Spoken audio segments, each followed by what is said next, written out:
E a gente tem hoje a participação aqui conosco nos estúdios da Rádio Super do desembargador Rogério Medeiros, que é o vice-presidente do TRE, o Tribunal Regional Eleitoral de Minas, uma entrevista especial hoje para a gente entender um pouco mais a respeito da dinâmica eleitoral. A gente está chegando próximo aí já de mais uma eleição. Bom dia, desembargador, é um prazer tê-lo com a gente aqui. Bem-vindo à Rádio Super. Bom dia, Delma, Rodrigo e ouvintes da Rádio Super. Bom dia. Bom, desembargador, a gente trouxe mais cedo aqui no Super N uma informação sobre um mito muito comum nessa época eleitoral de que voto nulo e voto branco em profusão podem acabar anulando uma eleição. Queria que o senhor falasse um pouquinho a respeito disso e reforçar aquilo que é mito, né? As pessoas às vezes acham que o protesto de votar, vou votar nulo para protestar, e isso pode acabar com uma eleição, isso é conversa furada, né? Já foi o tempo, né? Antes da Lei 9.504, que é de 1997, o velho Código Eleitoral que vinha do regime militar, ele considerava que os votos brancos eram contados nas eleições proporcionais de deputados e vereadores para formar o chamado quociente partidário. E o que era mais grave em relação aos votos nulos, em qualquer eleição, se mais da metade dos votos apurados fossem nulos, anulados pelos eleitores nas urnas, aquela eleição estaria também nula, tinha que fazer uma nova eleição. Mas desde 1997, 21 anos passados, portanto, isso não existe. Voto branco e voto nulo são um nada, né? Eles não são computados para nenhum efeito. Desembargador, muito se fala também, inclusive alguns candidatos em eleições passadas ficam questionando, né, a segurança das urnas eletrônicas, por exemplo.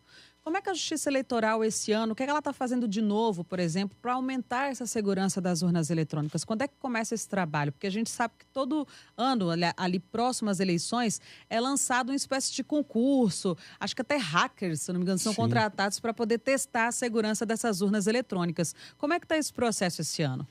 Aproveitando a expressão usada, isso é outro mito, né? Desafiar a segurança das urnas eletrônicas, questionar a segurança das urnas eletrônicas. Na verdade, desde que a urna eletrônica foi implantada, a Justiça Eleitoral periodicamente a submete a esses testes. Há parcerias com a Universidade de Campinas, a Unicamp, né?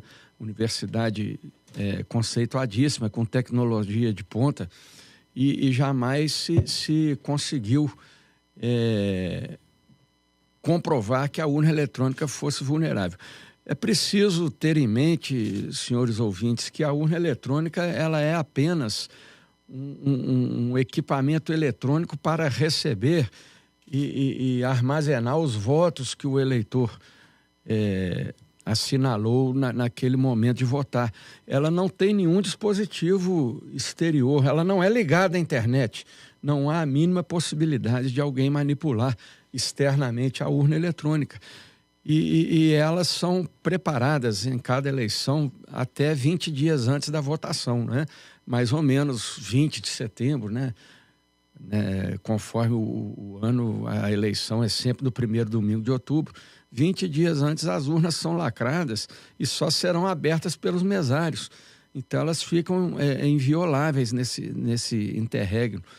E outra coisa, eu costumo dizer sempre, desde que a urna eletrônica foi implantada, para quem ainda duvida, nós vimos aí, Brasil afora, velhos caciques, até já falecidos alguns deles, perderem eleições em seus estados. Isso não acontecia antes, né?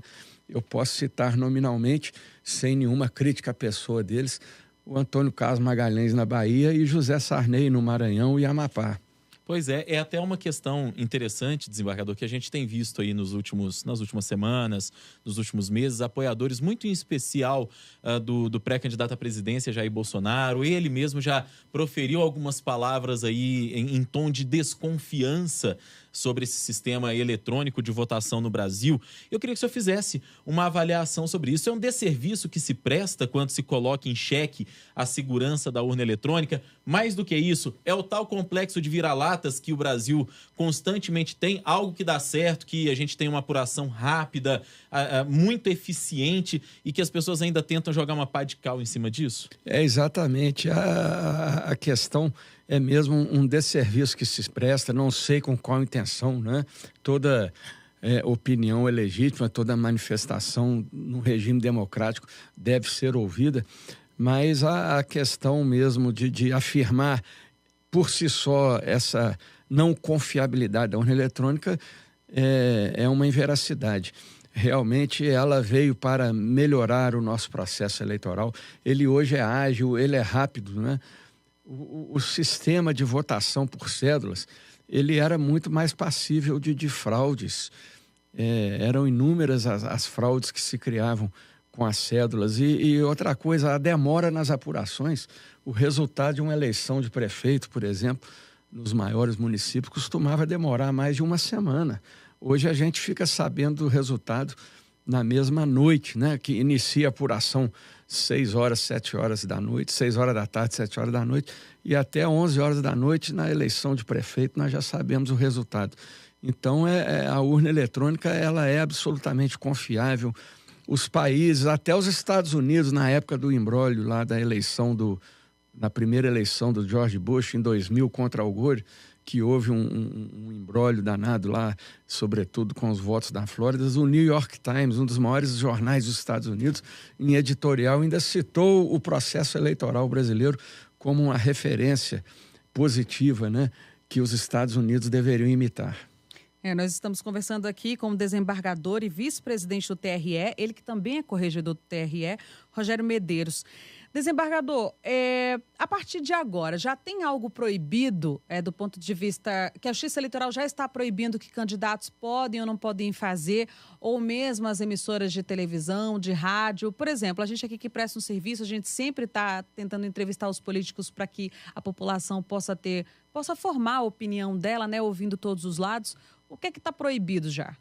Bem, com relação às emissoras, né, desde ontem, 1º de julho, a lei eleitoral determina que devam agora assegurar tratamento igualitário a todos os candidatos, né?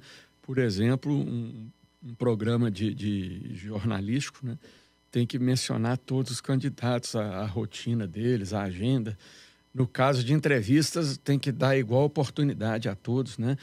E também aqueles profissionais de imprensa que apresentam programas em rádio, televisão, eles terão já que se afastar dos seus programas, né? É o que a lei eleitoral determina. Em relação aos candidatos em geral, nós estamos no período que a gente chama ainda de pré-campanha. A propaganda eleitoral mesmo, autorizada, com pedido explícito de voto, ela só pode ocorrer a partir de 16 de agosto. Nessa fase anterior a 16 de agosto, que ainda estamos nela, somente pode ser feita a pré-campanha. Então, a determinação primordial dessa fase é que não é permitido o pedido explícito de voto. O candidato pode se apresentar normalmente em programas de rádio, televisão, assegurada desde 1º de julho essa paridade, né? Ele pode fazer reuniões, ele pode fazer diversos tipos de manifestação, mas não pode haver o pedido explícito de voto. Ou seja, aquela frase célebre, vote em mim, né? Conto com o seu voto. Não fazendo isso explicitamente, qualquer ato nessa fase de pré-campanha, ele não será ilícito. O desembargador, esse período prolongado que a gente tem de pré-campanha, que hoje se tornou um período inclusive maior do que a campanha propriamente dita, porque são apenas 45 dias da campanha, isso de alguma maneira dificultou a fiscalização do TRE, porque às vezes a gente percebe um limite tênue entre uma manifestação, por exemplo, de um pedido de voto explícito ou um pedido implícito que eventualmente um pré-candidato faça. Essa coisa de... É campanha, mas não é, porque a sensação que fica pra gente é isso. Muito, né, Rodrigo? Exatamente. A Delma lembrou bem, com o advento da internet, então, isso fica ainda mais evidente, fica mais claro para nós. Isso, de alguma forma, dificulta para vocês que são ligados diretamente à justiça, para quem acompanha esses fatos de perto? Não dificulta, até porque o TSE, na semana passada, por coincidência, ele deu uma decisão num caso concreto, e nessa decisão foi feito o balizamento dessa questão. Então, a regra, eu chamaria, bastante benevolente, bastante flexível, desde que o candidato não tenha feito o pedido explícito de voto, né, qualquer manifestação em torno de sua candidatura será lícita. Agora, o que eu quero comentar é que em breve nós teremos uma mudança no TSE, né? O ministro Fux, ele terminará o seu curto mandato na presidência. Por causa de questões regimentais, ele volta a ser apenas ministro do Supremo Tribunal Federal e a ministra Rosa Weber assume a presidência. E o ministro Luiz Barroso passa também a ser titular do Tribunal Superior Eleitoral. Eu não tenho bolinha de cristal, mas pelo que eu conheço, esses dois ministros têm uma visão mais rigorosa nessa questão. Talvez essa jurisprudência possa mudar. E aí passaria, isso é apenas uma especulação que eu estou fazendo, né? Mas aí passaria a considerar também o que a gente chama os pedidos implícitos de votos, né? Subliminares. Tipo assim, vamos juntos nessa caminhada, né? É subjetivo, né, desembargador? Espero que você me dê as mãos nessa caminhada. Não está pedindo voto explicitamente, mas é um pedido que a gente chamaria isso, subliminar ou implícito de voto, né? Mas é uma mera especulação. Por enquanto, a interpretação do TSE é bastante flexível nesse aspecto. Desembargador, só para a gente finalizar, como sempre o TRE divulga um canal que o eleitor também pode ajudar nessa fiscalização que o Tribunal de Justiça Eleitoral faz, exatamente para acompanhar essas questões todas que a gente está falando, que o senhor citou aqui agora. Qual que é esse número que o eleitor ele pode denunciar? Olha, nós temos um serviço que se chama Disque Eleitor, pelo número 148. É muito importante que o eleitor ajude a Justiça Eleitoral nessa fiscalização. E eu não digo apenas de propagandas ilícitas, não é? Lembrar que propagandas, por exemplo, em bens particulares, só podem ser feitas através de adesivos de até meio metro quadrado. Meio metro quadrado é mais ou menos a dimensão do vidro traseiro de um automóvel. Então, em qualquer automóvel, casa, residência, né? Adesivo de até meio metro quadrado. Não pode mais pintar muro, colocar cartaz, né? Faixas, nada disso pode em propriedade particular. E também, o que é muito importante, é aquele eleitor que verifica, tem notícia de algum candidato que esteja praticando abuso de poder econômico, gastando mais do que pode, né? Inclusive praticando atos ilícitos, oferecendo cesta básica, oferecendo qualquer vantagem em troca do pedido de voto. O eleitor que tiver conhecimento disso pode discar para o 148 ou procurar o promotor de justiça eleitoral da sua cidade. Muito bem. Desembargador Rogério Medeiros, vice-presidente do TRE, corregedor também do TRE, o Tribunal Regional Eleitoral de Minas Gerais, conversando com a gente, nos ajudando a entender melhor essa dinâmica a respeito das eleições. Muito obrigado pela entrevista, foi um prazer recebê-lo. O prazer foi meu, eu cumprimento a todos os ouvintes da Rádio Super e aos apresentadores pela excelência e padrão de qualidade desse programa. Muito obrigado. Obrigado ao senhor. Obrigado, senhor desembargador. Um bom dia. Bom dia.